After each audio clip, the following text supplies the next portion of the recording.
पण मग शिकवताना असं सांगितलं असतं की 4 भाग करा, त्याच्यामधले मग इथे एक काढा, मग इथं मग सेम असं काढा.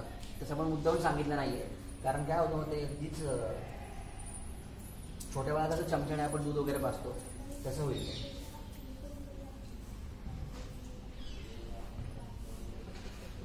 आणि शक्यतो खूप जास्त स्टेपचे बिंदू वगैरे काढत बसायचं नाही.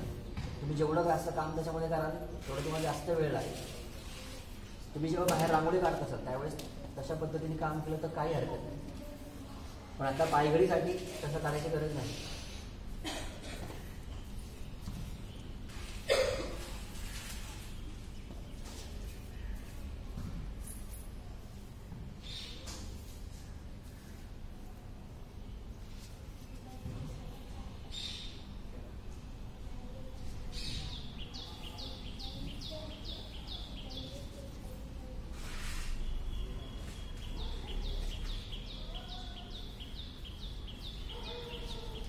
आता आपल्याला असं वाटतं की थोडं तिरकं होतंय की बघायचं एखादा ॲडजस्ट कुठेतरी करायचं मध्ये.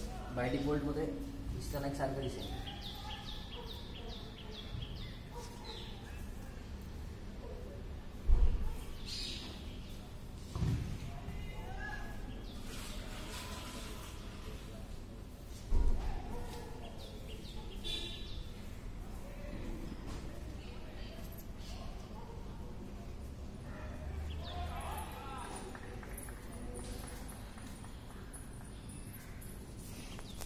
फक्त शिबिर काढ.